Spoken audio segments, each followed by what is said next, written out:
Hey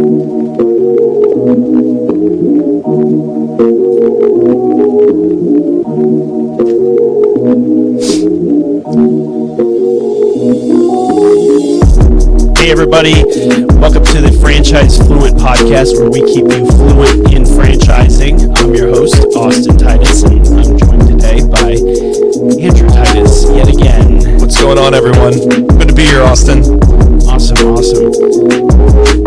So today we're going to get into articles that we have here.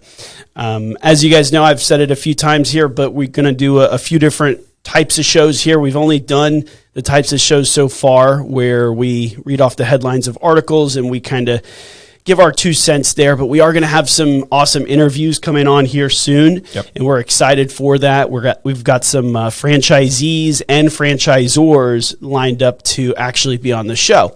So we're super excited for that. But for now, we do have another episode of reading headlines. And so we are going to dive right into it and not waste any time because you guys know us. And I'll go ahead and read the first headline. Let's do it. Headline reads, inflation forces mom and pop restaurants and big chains to lean on their unique strengths. Inflation is hitting the entire restaurant industry, but chains and independent eateries have different advantages when it comes to tackling higher costs. The article goes on to talk a little bit more about prices of food, and it says prices for food consumed away from home have risen 8.6% over the last 12 months as of October, according to the Bureau of Labor Statistics, as restaurants raise menu prices to address the soaring costs of ingredients, labor, and even energy. Aaron Allen, founder and CEO of restaurant consultancy Aaron and Allen and Associates, compared restaurant chains to oil tankers and independent speedboats. Chains have bigger budgets, broader scale, and other tools like advanced technology, but they're also often slow to act and mired in bureaucracy. A mom and pop restaurant, on the other hand, doesn't have the same access to cash or the benefits of size, but can move more quickly to make changes. So why do they point that out, and why does that matter when it comes to franchising? Oh, Austin, I think it's a huge thing because all of these individual businesses are independently owned and operated by franchisees. Mm-hmm. And so while the franchise companies may implement some technology, ultimately, this is so important to the franchise model because that's who we are, is they're independently operated businesses. And I mean, we can relate a lot to that too in terms of our business and UFG and how we're structured, being privately held and able to move faster than a lot of private equity companies or publicly traded companies, right? Definitely. I think it also goes back to a lot of people, confuse franchises with national chains, where franchises, the majority of franchises have that mom and pop feel to them because they still are owner operated. And they still can make changes faster, as long as the franchisor is reasonable, of course. But the mom and pop stores, the local shops, is what this article mostly is referring to. Yeah, they definitely can make changes quicker. But then when it comes to the prices and all of that, there's a huge advantage of being in the franchise industry. And the article goes on. I'm going to read one more part of it. Of the more than 843,000 restaurants, food trucks, and ghost kitchens in the United States, roughly 37% are part of chains with more than 9 locations, according to food analytics from Data Essential. An example that it gives is a company called Noodles & Company, and I've heard of it. I don't know if you've heard of it before. I have. Which has more than 450 locations, recently signed a deal for its 2023 chicken supply. The company expects the contract will help it save about 2% relative to its third quarter margin for cost of goods sold. Wow. And so that's a big deal. And that's the type of things you get in franchises, saving that 2%. And those couple percentage points, as you know, mean a lot in the food industry. Oh, sure. Austin, what are the 5 reasons people buy franchises, right? Cooperative advertising, brand recognition, training and support, proven program. But like this refers to the 5th thing, mass purchasing. Mm-hmm. Absolutely. And then lastly, the article reads, nimbler and more flexible.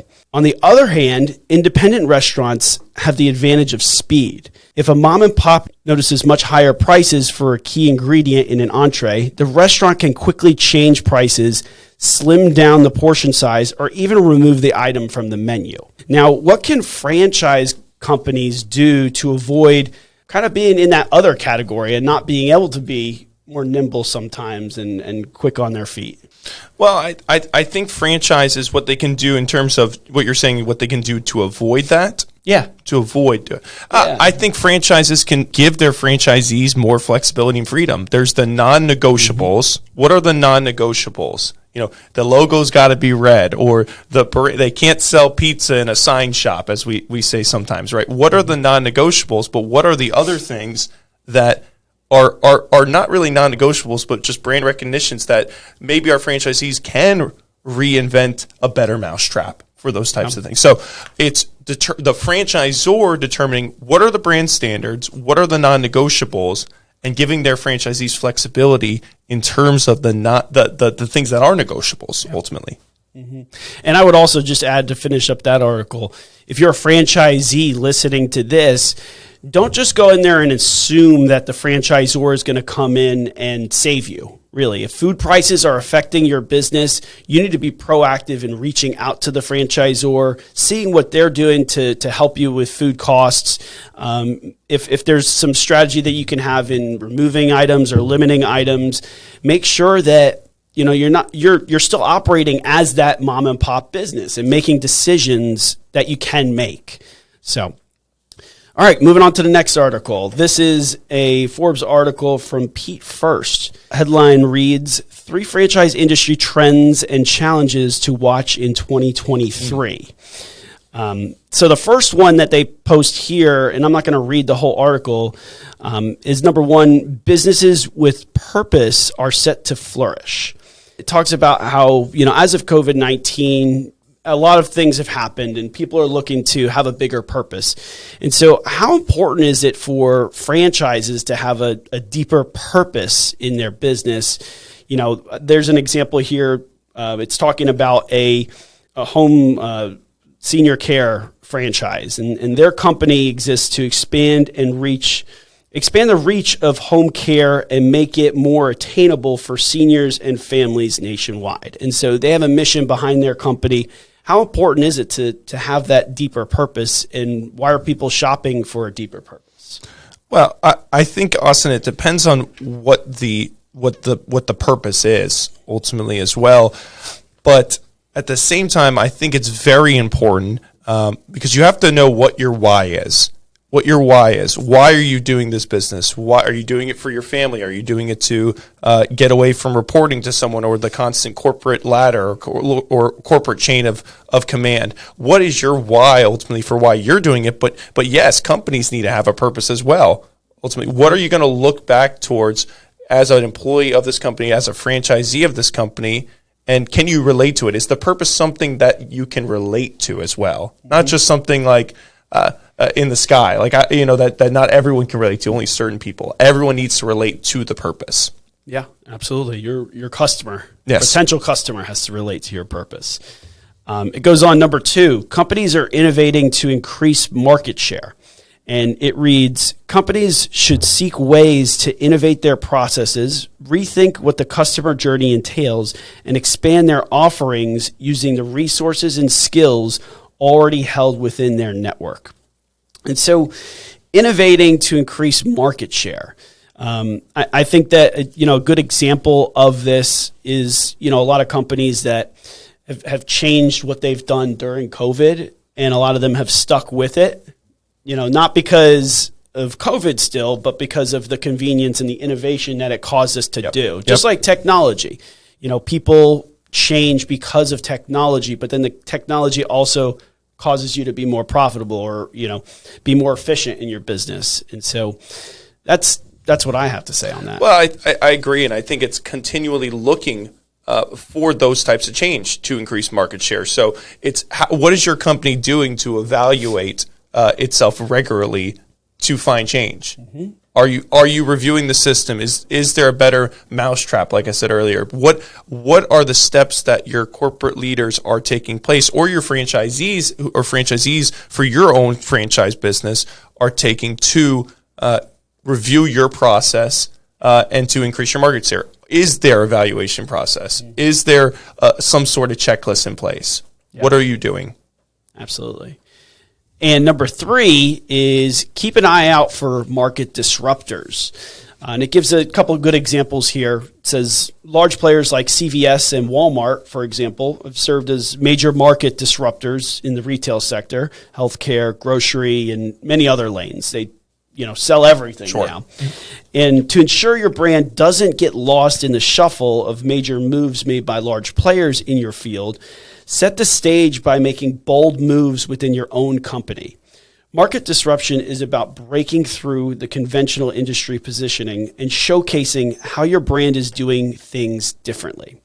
And so what type of experiences do they have differently? Well, I think there's a difference between being a disruptor and a difference maker. Okay? Not every idea has to be a market disruptor, right? Yeah.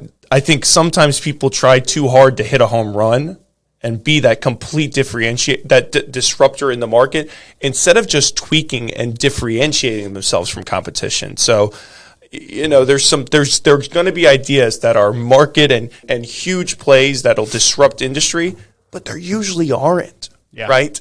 And so I think it's an interesting point, but it can be a little dangerous where now people, you don't want to always swing for the fences and hit the home run. Sometimes getting base hits and being the differentiator in this way and this way and this way can lead to being a disruptor. Sometimes it's more little changes that lead to being a big change. Yeah, no, absolutely. And I'll add to that. All those companies that I just mentioned, CVS, Walmart, all of those, they all sell everything.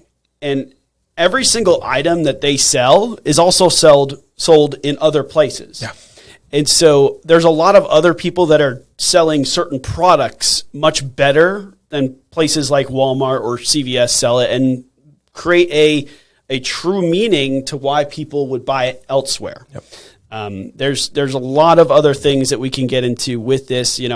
If Walmart is selling groceries, people obviously still go to grocery stores. Yeah. And there are very successful new grocery stores too. It's not like grocery stores went to the wayside. Yeah. But Walmart's customer for their groceries is different than, for example, Whole Foods' customer for their groceries. And so everybody can find their niche in the marketplace, and it's just about finding that.